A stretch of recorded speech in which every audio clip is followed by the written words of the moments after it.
In this exercise video, I'm going to show you how to do a quad exercise called a long arc quad, and I'm going to show you with and without a resistance band. This really helps to strengthen the quad muscle as well as regain end range knee extension or getting that knee as straight as possible. And this can be an easy way to start doing some strengthening in a non-weight bearing position if you have sensitive knees. Or this is also great for post-surgical if you're just getting the quads to reactivate early on in the recovery process, as well as if anybody's had any injuries to this muscle or to the knee. So you're going to get yourself in a sitting position, and you want to make sure the back of your thigh is well supported fully on the chair. So you don't want to be having the back of your thigh half on or half off. You want it as supported as you can all the way to the back of the knee. From here, you're going to get yourself a nice tall position here with your core engaged. Make sure your spine stays in neutral and core stays on.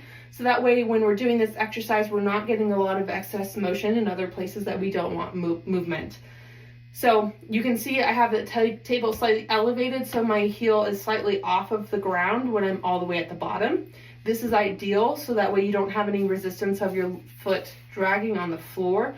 But if you need to have a lower surface, that's okay too. Just do what you can with the setup that you have.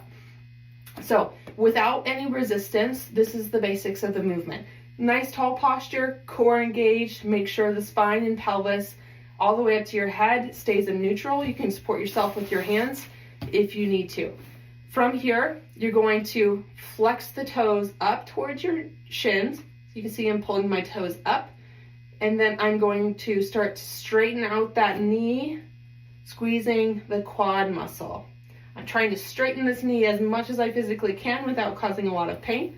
And then I'm going to slowly lower back down.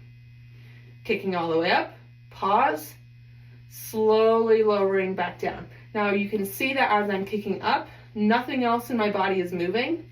So if you're doing this incorrectly, what you'll see is that you'll start to either round out your back and kind of collapse and crunch through your torso, or in some cases you might lean back to get that movement, and we don't want either of those to happen.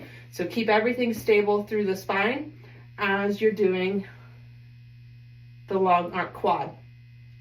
If it's too uncomfortable, sometimes you have some tension in the back of your leg that having your toes pulled up is too tight, then go ahead and let your toes relax if it's too tight. But ideally, to get the best facilitation and activation of this quad muscle, we want those toes gently pulled up as we do this exercise. Now, if we want to add some resistance to it to make it a little bit harder, I'm going to have a loop band tied to something underneath me. The closer to the ground it is, usually the better. And you like to use an actual band and not a tube for this exercise, because a tube tends to dig into your skin and roll too easily. So you want to flatten out this band fully at the front of that ankle, so that way it will help resist it to roll on your skin. Again, nice tall posture, core engaged, everything stays neutral and stable through your body. And then we're using this band to give yourself some resistance for the long arc quad. Same thing, toes up, extend that leg up, squeeze the quad, and you should feel the extra resistance from that band. If it starts to roll up towards your shin, try to bring it back down. You want it as close to that ankle as possible throughout this exercise. The key to this is go slow and controlled, so we don't want to just be whipping it up and down. We want to think slow up and slow back down. That slow back down motion, what we call eccentric motion, is probably the most important part of this exercise. So make sure you take your time with it and do it with really good quality.